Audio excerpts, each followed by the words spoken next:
Hello बच्चों, कैसे हैं आप लोग। उम्मीद करता हूं आप लोग काफ़ी खुश होंगे, आनंदित होंगे, मस्ती में होंगे। मैं मोहन सिंह एक बार फिर आप लोगों को अपने YouTube channel Mohan Singh classes में बहुत बहुत स्वागत करते हैं। मेरे प्यारे बच्चों, पिछले वीडियो में हम लोगों ने ये जो नंबर सिस्टम है, नंबर सिस्टम के 1.3 तक के सारे क्वेश्चंस कर लिया। आज हम लोग नंबर सिस्टम के 1.4 एक्सरसाइज के क्वेश्चंस करेंगे। तो बिल्कुल भी समय नहीं बर्बाद करते हुए सीधे हम लोग विषय पे आते हैं। एक्सरसाइज 1.4 का क्वेश्चन नंबर 1 शुरू करते हैं। आप लोग फटाफट फटाफट तैयार हो जाओ। देखो, पहले क्वेश्चन में बोला है classify the following number as rational और इरैशनल। और ये रैशनल इरैशनल शब्द हम पहले क्लास से ही पढ़ते आ रहे हैं। रैशनल का मतलब जो P अपॉन Q फॉर्म में जिसको हम रिप्रेजेंट कर सकते हो, और इरैशनल का मतलब जिसको P अपॉन Q फॉर्म में रिप्रेजेंट नहीं कर सकते हैं। हम लोगों को यह भी पता है कि जितने भी रूट नंबर है जिसका स्क्वायर रूट पॉसिबल नहीं है, वे सारे के सारे इरैशनल नंबर है। स्क्वायर रूट अब पॉसिबल किस किस के हैं हम लोगों ने कई बार इसका डिस्कस कर लिया है। जैसे 1 का रूट, इसके बाद 4 का रूट, 9 का रूट, 16 का रूट, इसी तरह 25 का रूट, 36 का रूट। हमें पता है कि इसका आंसर 1 होगा, इसका 2 होगा, इसका 3 होगा, इसका 4 होगा, इसका 5 होगा, इसका 6 होगा। तो इस सब तरह के जो रूट नंबर है को छोड़कर इसके अलावे जो रूट नंबर है वे सारे के सारे इरैशनल है। इतना क्लियर है ना। पिछले 2-3 क्लासेस में मुझे उम्मीद है कि आप लोगों को इस पर कमांड हो गया होगा। तो पहला क्वेश्चन में कुछ नंबर्स दिए हुए हैं और आपको बताना है कि उनमें से कौन रैशनल है कौन इरैशनल है। तो क्या अब यह कोई मुश्किल काम है? नहीं ना। बहुत अच्छी बात। तो हमारे प्यारे प्यारे बच्चों, इसको आप चाहें तो खुद भी करने का प्रयास करें, लेकिन मैंने तो आपसे वादा किया है कि एनसीईआरटी के जितने भी क्वेश्चंस हैं वो सारे करवाऊंगा, तो मैं भी करवा रहा हूं। अच्छा रहेगा कि मुझसे पहले आप लोग खुद कर लिया करें, और नहीं कर पाएंगे तो मैं हूं ही। सबसे पहला क्वेश्चन है, इसका पहला क्वेश्चन का पहला पार्ट देखो बेटा। यहां दिया है 2 माइनस रूट 5। बहुत स्पष्ट है कि ये 2 तो एक रैशनल नंबर है, क्योंकि 2/1 में लिखा जा सकता है, लेकिन रूट 5 तो रैशनल नंबर नहीं है ना। तो इन दोनों का इकट्ठा जो वैल्यू होगा वह इरैशनल नंबर होगा। इसमें कुछ भी सॉल्व नहीं करना है, because root 5 is irrational number. That's why this root 5 makes the whole number 2 minus root 5 as an irrational number, है ना। रूट 5 एक इरेशनल नंबर है, इसीलिए 2 माइनस रूट 5 दोनों को ये रूट 5 एक इरेशनल बना देगा। क्लियर है। दूसरा क्वेश्चन देखो, देखने में यह भी इरेशनल लगता है। ब्रैकेट के अंदर लिखा हुआ है 3 प्लस रूट 23, ब्रैकेट क्लोज करके ब्रैकेट के बाहर माइनस 23 लिखा है। अब देखो कैसे होगा ये। जैसे ही हम ब्रैकेट खोलेंगे तो ये बन जाएगा 3 प्लस रूट 23 और माइनस रूट 23। तो कोई भी नंबर में से जब वही नंबर माइनस होगा तो कैंसिल हो जाएगा। इसका आंसर सिर्फ और सिर्फ 3 हुआ। अब यह इरेशनल नंबर नहीं है, यह रैशनल नंबर है। मुझे नहीं लगता है कि आप लोगों को समझने में कोई प्रॉब्लम है। यहां तक क्लियर है ना। अब देखो तीसरा क्वेश्चन, तीसरा भी इसी तरह का है, आपको थोड़ा सा कंफ्यूज करने के लिए।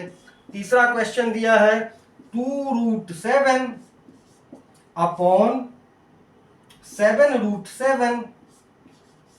अब जो नंबर, अच्छा एक चीज हम यह भी जानते हैं कि अगर किसी दो नंबर के बीच में कोई साइन नहीं हो तो मल्टीप्लिकेशन साइन समझते हैं। क्लियर है ना यहां तक। तो इस √7 से √7 को कट कर देंगे ये बन जाएगा अब 2/7। जैसे ही 2/7 बना, अब इसको आप लिखेंगे रैशनल नंबर। समझ गए मेरे प्यारे प्यारे बच्चों? थोड़ा सा इस पे ध्यान देंगे तो ये बहुत ही मजेदार चैप्टर है, क्योंकि इसमें बहुत कुछ करना नहीं है, सिर्फ समझना है ज्यादा। करेक्ट। अब हम लोग चौथे पार्ट पे आते हैं।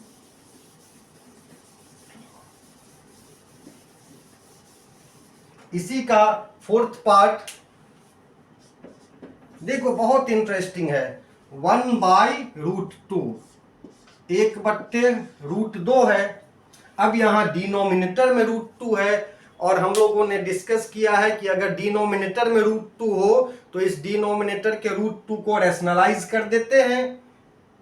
इसके बहुत सारे मेथड है। मैंने सिखाया है कि नीचे में सिर्फ एक नंबर में रूट हो तो क्या होगा, दो नंबर के साथ √2 हो तो क्या होगा। जरा इसको रिकैप करो। यहां सिर्फ एक नंबर पे √2 है ना, तो ऊपर नीचे दोनों तरफ √2 से मल्टीप्लाई करेंगे। जैसे ही मल्टीप्लाई करेंगे तो 1 किसी के साथ भी मल्टीप्लाई होगा तो वही नंबर बन जाएगा, और यहां बनेगा √2 इंटू √2 इज 2। अब नीचे में तो रैशनल नंबर है, लेकिन ऊपर में इरेशनल नंबर है। Irrational number divided by rational number is, as a result it becomes irrational number. Irrational number जब रैशनल से डिवाइड होगा तो इरेशनल ही बनेगा, तो यह इरेशनल नंबर ही है। कोई प्रॉब्लम नहीं, कोई समस्या नहीं यहां तक समझने में। और लास्ट क्वेश्चन फिफ्थ है 2π। देखो, पाई का एग्जैक्ट वैल्यू नहीं होता है। हम लोग कहते हैं 22/7, लेकिन यह 22/7 भी अप्रोक्सीमेट वैल्यू है, क्योंकि बहुत पहले एक साइंटिस्ट, बीच में मैं नाम भी बताऊंगा कौन थे, वे एक फिजिसिस्ट थे, भौतिकी शास्त्र के वैज्ञानिक थे। उन्होंने बार बार जब सर्किल ड्रॉ किया और सर्किल के साथ ये रेडियस का कंपैरिजन देखा, इसके सरकमफेरेंस और रेडियस का कंपैरिजन देखते देखते देखते तो उन्होंने यह रूल निकाला कि हर बार ये जो 22/7 होता है ना, तो इसका जो सरकमफेरेंस होता था, सरकमफेरेंस वो होता था 2 इंटू r, इस r के डबल से 223/71 टाइम्स ज्यादा, 223/71 टाइम्स ज्यादा। तो इसके लिए उन्होंने एक सिंबल ले लिया पाई, लेकिन इन्होंने कहा कि बार बार इसको डिवाइड करना तो थोड़ा मुश्किल है, तो थोड़ा और सिंप्लीफिकेशन करके यह लगभग इसका 3 गुना है, तो इसको उड़ा दिया। तो अप्रोक्सीमेट उन्होंने कैलकुलेशन के लिए 22/7 को एक सिंबल मान लिया, बट यह भी एग्जैक्ट वैल्यू नहीं है। तो इसलिए हम पाई को इरेशनल नंबर ही अभी तक माना गया है। आगे कोई विशेष मैथमेटिक्स में इन्वेंशन हो तो कुछ और चीजें हो तो नहीं पता, जैसे कभी जीरो का इन्वेंशन हुआ, कभी कुछ हुआ, कभी कुछ हुआ, बीच बीच में बहुत सारे फॉर्मूले इन्वेंशन होते रहते हैं। तो अभी तक पाई को एक इरेशनल नंबर माना गया है, मतलब यह एग्जैक्ट 22/7 नहीं माना गया है। हाँ, कैलकुलेशन के लिए अप्रोक्सीमेट में हम कर लेते हैं। जैसे किसी फ्रैक्शन का जब हम डेसिमल एक्सप्रेशन निकालते हैं, किसी फ्रैक्शन को जब हम दशमलव भिन्न में बदलते हैं, तो आप लोगों ने देखा होगा क्वेश्चन में दिया होता है up to 2 decimal places, up to 3 decimal places, up to 4 decimal places, ये लिखा रहता है कि 2 दशमलव अंकों तक ले चलो या 3 दशमलव अंकों तक ले चलो। तो इसी तरह अप्रोक्सीमेट वैल्यू 22/7 है, लेकिन पाई एक इरेशनल नंबर माना गया है अभी तक के मैथमेटिक्स में। तो क्लियर? इसीलिए जहां कहीं भी पाई होगा ना, आप सीधे इसको इरेशनल नंबर कर देंगे, लिख देंगे। तो ये पहला प्रश्न खत्म हो गया। Question number 1 has finished already, पांचों पार्ट कर लिया। अब हम लोग क्वेश्चन नंबर 2 में चलते हैं। क्वेश्चन नंबर 2 भी बहुत आसान है बच्चों, कुछ नहीं करना है इसमें। सिंपल आपके जो मल्टीप्लिकेशन कितना आता है आपको करने, इसके बारे में दिखाया हुआ है, और इसमें अलजेब्रा का पूरा निचोड़ दे दिया है, एडिशन सब्ट्रैक्शन टाइप। अलजेब्रा जैसे एक्स वाई को मल्टीप्लाई करते हैं ना वाई जेड से, या कोई भी दो नंबर है 2x + 3y, फिर दूसरी ब्रैकेट में 3x + 2y, तो किस तरह मल्टीप्लाई करते हैं, इसको थोड़ा सा रिमाइंड करिए 8वीं क्लास का, तो ए क्वेश्चन नंबर 2 भी सॉल्व हो जाएगा। अब हम लोग करते हैं क्वेश्चन नंबर 2 का फर्स्ट पार्ट। देखो बिल्कुल ध्यान से कंसंट्रेटेड रहो। Maths is not a subject and not difficult subject. हम लोगों ने बार बार रिपीट किया है ना कि it is the best game. हाँ, आप सही तरीके से पूरा ब्रेन के साथ इसको खेलने का प्रयास करें। 3 + √3 पहली ब्रैकेट में मल्टीप्लाई हो रहा है 2 + √2 के साथ। तो आप लोगों को याद होगा सबसे पहले हम इसको इससे मल्टीप्लाई करते हैं ना। 3 × 2 = 6, 3 दूना 6 लिख दिया। फिर इसको इससे मल्टीप्लाई करेंगे। अब देखो ये इंडिपेंडेंट नंबर है और ये रूट नंबर है, तो दोनों आपस में मल्टीप्लाई नहीं होता है, तो हम लिखते हैं 3√2। अब इस नंबर के साथ इस दोनों का मल्टीप्लिकेशन हो गया। इस ब्रैकेट में अब ये बचा, इसके साथ इसको मल्टीप्लाई करो तो प्लस साइन होगा 2√3। अब फिर इसके साथ इसको मल्टीप्लाई करो, ये है √3, ये है √2, रूट आपस में मल्टीप्लाई हो जाएंगे, तो 3 × 2 = 6 हो जाएगा रूट का। अब हमने देखना है कि कहीं पर इक्वल रूट दिया है क्या। कहीं अगर इक्वल रूट दिया होता तो हम उसको आपस में ऐड करते। जैसे कि अगर same type of the numbers variables होते हैं x तो सारे x को इकट्ठा कर लेते हैं, सारे y को इकट्ठा कर लेते हैं। इसी तरह √3 जहां कहीं भी होगा अलग अलग जगहों पे सारे √3 को एक जगह ले आएंगे, सारे √2 को एक जगह ले आएंगे। बट इस कंडीशन में आप देखो ये 6 है इंडिपेंडेंट नंबर, ये 3√2 है, ये √3 है और ये √6 है, तो सभी अलग अलग नंबर्स है, तो यहीं पे आंसर हो जाएगा। किसी को किसी के साथ लाने की जरूरत नहीं है। क्लियर है। अब अगला सेकेंड क्वेश्चन कह रहा है 3 + √3 और 3 - √3 ये है। अब देखो इसको हम दो तरह से कर सकते हैं। एक तो इस तरह कर लेंगे, ठीक, इस तरह कर लेंगे तो इसको इससे मल्टीप्लाई किया 3 × 3 = 9, फिर इसको इससे मल्टीप्लाई किया तो -3√3। अब फिर इसको इससे मल्टीप्लाई किया तो ये बन गया +3√3, और फिर इसको इससे मल्टीप्लाई किया तो 3 × 3 = 9, रूट के अंदर 9 समझ में आए तो भी 3 हो जाएगा, या नहीं तो √3 × √3, दो नंबर अगर इकट्ठे मल्टीप्लाई होते हैं दो बार तो रूट खत्म हो जाता है, तो आप सीधे भी इसको 3 कह सकते हैं। अब देखो बहुत बढ़िया सवाल यहाँ पे बात, 3√3 प्लस में और 3√3 माइनस में, ये दोनों कैलकुलेट होके खत्म हो जाएगा। ये बन गया आपका 9 और a + 3 = 12।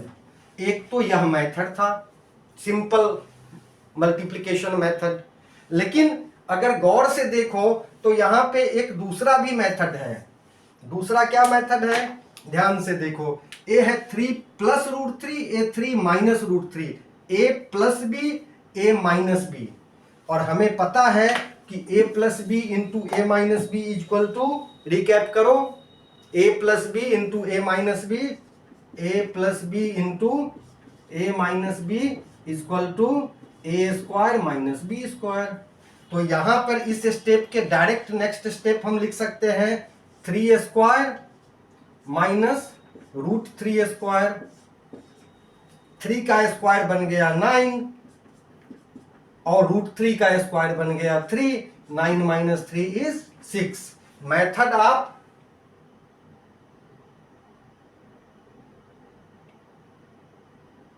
हाँ देखो अब ये फॉर्मूला से सही आया ना, यहाँ पे प्लस था ना √3 और यहाँ पे माइनस था √3, तो ये माइनस हो जाएगा, इसे करेक्ट कर लो, ए हो जाएगा माइनस, और जब यह माइनस हो जाएगा तो 9 - 3 = यहाँ भी 6 आ रहा है। देखो क्या होता है, किसी भी मेथड से क्वेश्चन करो लेकिन आंसर तो सेम आएगा ना।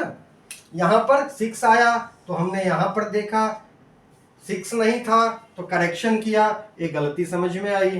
तो √3 प्लस में है, √3 माइनस में है, तो प्लस माइनस माइनस हो जाता है, 3 वैल्यू होगा। 9 - 3 इज 6। Is it clear? अगला क्वेश्चन देखते हैं इसमें, थर्ड। देखो थर्ड क्वेश्चन भी कोई डिफिकल्ट नहीं है, इसी तरह का मल्टीप्लिकेशन है, यहां भी दो वैल्यू दिया हुआ है। थर्ड, यहां भी हम दो मेथड से कर सकते हैं, एक तो डायरेक्ट a प्लस बी का होल स्क्वायर, या नहीं तो सीधे दो बार मल्टीप्लाई करके √5 प्लस √2 का whole square, √5 plus √2 whole square. हमें पता है a plus B whole square equal to a square मतलब कि √5 का स्क्वायर प्लस b स्क्वायर मतलब कि √2 का स्क्वायर प्लस 2ab मतलब कि 2 इंटू √5 इंटू √2। तो √5 का स्क्वायर 5 बन गया, √2 का स्क्वायर 2 बन गया, और ये बन गया 2√5 2 10, 5 दूना 10, तो 2√10 बन गए। ये सेम टर्म है, इसको ऐड कर दो, 7 प्लस 2√10, तो हमारा यही आंसर हो गया, 7 जमा 2√10। ठीक, अगला क्वेश्चन देखो, ए भी है a plus B into A minus B के फॉर्मूला पर। चौथा, इसका चौथा पार्ट कह रहा है √5 minus √2 into √5 plus √2, √5 minus √2 into √5 plus √2। अभी अभी हम लोगों ने पढ़ा है a plus B into A minus B, आगे कुछ भी हो प्लस वाला या माइनस वाला फर्क नहीं पड़ता, फॉर्मूला वही है, a minus B into A plus B equal to A square मतलब √5 का स्क्वायर प्लस बी स्क्वायर मतलब √2 का स्क्वायर।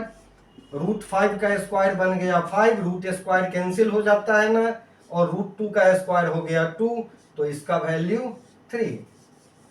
क्या कोई डिफिकल्टी थी इसमें? कितना आसानी से सारे प्रॉब्लम सॉल्व हो रहे हैं ना। चलो अब तीसरा क्वेश्चन कंफ्यूज किया है बेटा, तीसरा क्वेश्चन सिर्फ आपको कंफ्यूज करने के लिए दिया हुआ है, कुछ भी नहीं है इसमें, हमने जो चीज पढ़ा है वही सारी चीजें हैं, है ना, थोड़ा सा आपको कंफ्यूज करने के लिए ये कह रहा है तीसरा क्वेश्चन। तीसरा क्वेश्चन कह रहा है कि पाई का वैल्यू रिकॉल करो, है ना। Pi is defined as the ratio of circumference of the circle to its diameter, that is pi is equal to c/d। c/d का मतलब c है सर्कमफेरेंस और d है इसका डायमीटर। अब इसको तुम छोड़ दो, हमें फॉर्मूला पता है, चूंकि सर्कमफेरेंस लिया है एरिया नहीं, तो इसका सॉल्व कैसे करेंगे, इसका पहला स्टेप इसके सॉल्यूशन का ध्यान दो। हमारे पास फॉर्मूला है सर्कमफेरेंस इक्वल टू 2πr, सबको पता है ना, 2πr सर्कमफेरेंस होता है। अब यहां पर सर्कमफेरेंस बन जाएगा, पाई को हमने अलग कर लिया तो ये बना 2r, और हमें पता है एक अगर यहां हमने सर्किल ड्रॉ कर लिया, ठीक, यह है रेडियस, रेडियस का डबल होता है डायमीटर। किसी को कोई प्रॉब्लम रेडियस का डबल डायमीटर में, और यहां से शुरू हुआ चलना तो ये पूरा एक राउंड मार के जब यहां तक आएगा तो ये पूरे को कहेंगे हम सर्कमफेरेंस, करेक्ट। रेडियस का डबल, कहीं भी एक लाइन हम ड्रॉ कर दें, ये पूरा का पूरा लाइन हो गया डायमीटर।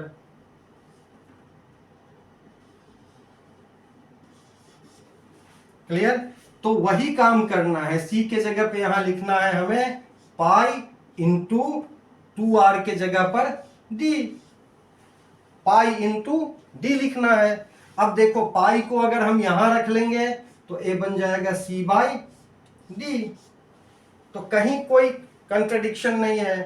अब कह रहा है pi is equal to C by D, pi is equal to C by D. तो आगे क्वेश्चन है, this seems to contradict the fact of pi is a irrational number. No, it does not seems to any contradiction because pi is a irrational number. इसमें कोई contradiction नहीं है। पाई एक irrational number है, हमें मालूम है, तो कोई जरूरी नहीं है ना कि पाई इरेशनल है तो सी सरकमफेरेंस इरेशनल नहीं होगा। सी बाई डी का मतलब कोई भी number P by Q C by D ही मान लेता हूं। तो सी बाई डी में यहां पे लिखिएगा but it has no contradiction, no contradiction because any or both of the C मतलब circumference and D is irrational and irrational, मतलब कि इसमें कोई भी कंट्रडिक्शन नहीं है। सी और डी में से कोई हो सकता है यहां पर सी हो इरेशनल नंबर, हो सकता है यहां पर डी हो इरेशनल नंबर, डायमीटर इरेशनल हो, √3 हो डायमीटर, या हो सकता है सरकमफेरेंस इरेशनल हो, √5 हो सरकमफेरेंस, या दोनों इरेशनल हो सकता है। कंट्रडिक्शन कहां से आया? ठीक है, मान लिया पाई इरेशनल है तो सी भी तो इरेशनल हो सकता है। कहीं पे लिखा है क्या? क्या हमारे कंस्टिट्यूएंसी में ऐसा है कि मतलब सी इरेशनल होगा ही नहीं? कोई संविधान में लिखा तो नहीं है किसी भी देश के संविधान में। तो यह भी इरेशनल हो सकता है, यह भी इरेशनल हो सकता है। समझ गए? अभी तक कोई प्रॉब्लम नहीं? आगे चलूं? चलते हैं, कोई प्रॉब्लम नहीं है बेटा। यह इरेशनल है, पाई तो सी भी हो सकता है इरेशनल, हम तो खूब कैलकुलेट करते हैं ना हम लोग। चलिए मिटाता हूं इसको। अगला क्वेश्चन में एक कंस्ट्रक्शन है, छोटा सा कंस्ट्रक्शन है। हम लोगों ने पहले भी जब कॉन्सेप्ट पढ़ा था तो कॉन्सेप्ट में हमने आप लोगों को बताया था। इसमें कह रहा है क्वेश्चन 4 में कि 9.3 रूट को नंबर लाइन पे दिखाओ। थोड़ा रिकैप करो, मैंने बोला था एक लाइन ड्रॉ करेंगे, कहा था दोनों तरफ ऐसे डाल देंगे क्योंकि line has no fixed length. फिर मैंने कहा था यहां पर 0 लिखेंगे। अब रूट भी हो और डेसिमल भी हो, इस कंडीशन में मैंने कहा था हेल्प लेंगे आप स्केल का। स्केल का हेल्प लेके या तो 9.3 सेंटीमीटर या नहीं तो 9.3 इंचेस पे एक डॉट बनाएंगे, माना कि यहां डॉट है। फिर मैंने कहा था इसके ठीक 1 यूनिट आगे, अगर इंच लिया है तो 1 इंच आगे, ये अगर सेंटीमीटर में है तो 1 सेंटीमीटर आगे एक और डॉट बनाएंगे। थोड़ा सा रिकैप करो, इसके बाद क्या कहा था?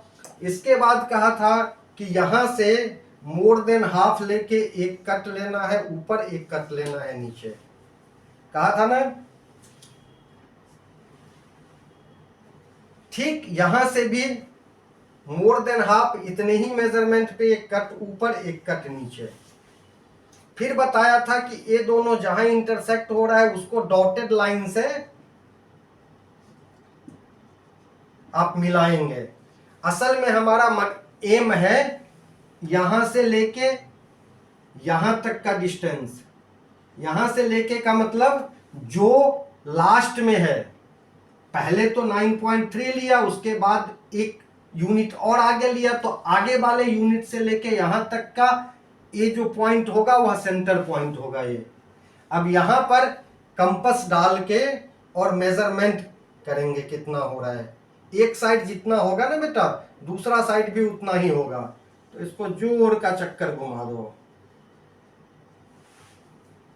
यह एक सेमी सर्कल हो गया। इसके बाद अब बारी आती है स्केल की।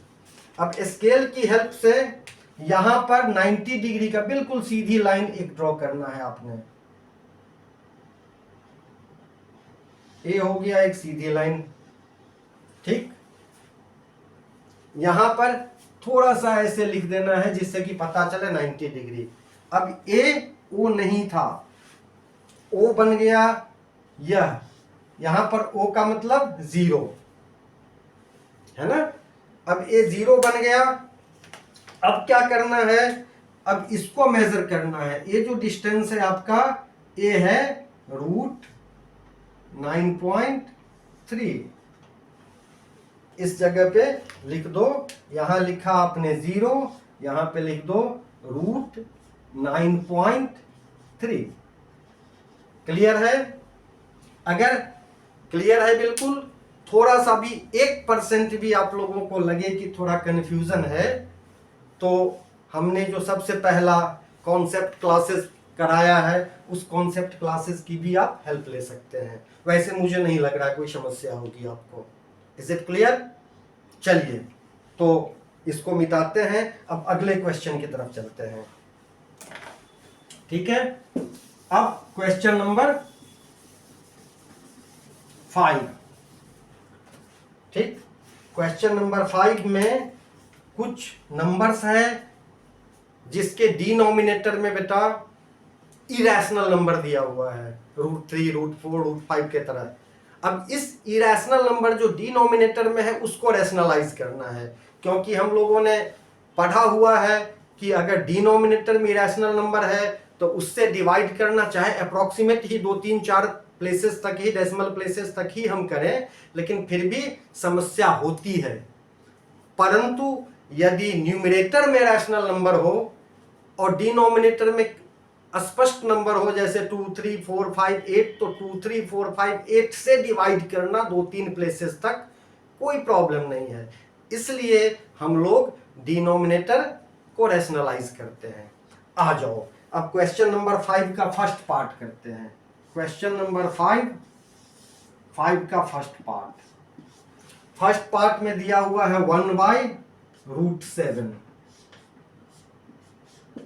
जब सिंगल रूट है तो कोई समस्या ही नहीं है, जो भी डिनोमिनेटर में है उसी से ऊपर और नीचे मल्टीप्लाई कर देना है। ऊपर भी √7, नीचे भी √7। अब √7 1 से मल्टीप्लाई करेगा तो √7 ही होगा। हम लोगों को क्लियर है कि 1 से जो भी नंबर मल्टीप्लाई होता है उतना ही रहता है, और √7 इंटू √7 इज 7। कोई भी रूट नंबर अगर 2 बार मल्टीप्लाई करे अपने आप से तो उसका रूट खत्म हो जाता है। कोई भी रूट नंबर, मतलब √5 into √5 equal to 5, √11 into √11 equal to 11। तो इसमें कोई समस्या नहीं होगी जहां तक मुझे लगता है। ठीक है बच्चों, तो पहला हो गया। अब इसके दूसरे क्वेश्चन को करते हैं। Second question is 1/√7 minus √6। 1/√7 minus √6। याद करो क्या बोला था, यदि नीचे में 2 रूट हो तो इंटू तो यहां भी करना है, मल्टीप्लाई यहां भी करना है, और नीचे का दोनों ही नंबर लेंगे हम। √7 भी लेंगे, √6 भी लेंगे, ऊपर भी √7 लेंगे और √6 भी लेंगे। लेकिन थोड़ा सा याद करो, पीछे मैंने बोला था यहां पे जो भी साइन हो उसका अपोजिट साइन यहां ऊपर नीचे लिखना है। अपोजिट का मतलब यहां माइनस है तो प्लस लिखना है। लॉजिक भी बताया था, क्यों? क्योंकि अगर a माइनस बी है तो हमें a प्लस बी लेना है, अगर a प्लस बी होता तो a माइनस बी लेना है, जिससे कि a plus B into a minus B के फॉर्मूले पर आ जाए हमारा क्वेश्चन। तो यहां माइनस है ना बेटा, तो यहां प्लस लिखेंगे, यहां प्लस लिखेंगे। अब ऊपर में 1 के साथ मल्टीप्लाई है तो वही होगा, √7 प्लस √6 हो जाएगा। लेकिन नीचे में देखो a minus B into A plus B equal to A square minus B square. सबको याद है ना फॉर्मूला ये, √7 का स्क्वायर प्लस √6 का स्क्वायर, ए स्क्वायर माइनस √6 का स्क्वायर, करेक्ट। ए अब क्या बन गया, ऊपर में तो रह गया √7 प्लस √6 और नीचे में देखो ए √7 रूट स्क्वायर कैंसिल हो जाएगा तो ये सिर्फ 7 होगा, ए सिर्फ 6 होगा। अगले स्टेप में √7 प्लस √6 इज द आंसर, क्योंकि इसको जब सॉल्व करेंगे 7 माइनस 6 इज 1, तो किसी भी नंबर का डिनोमिनेटर 1 मीनिंगलेस होता है, उसको लिखने की जरूरत नहीं होती। Is it clear? बिल्कुल क्लियर समझ आ रही है। चलो 2 छोटे छोटे पार्ट्स और है इसमें बस।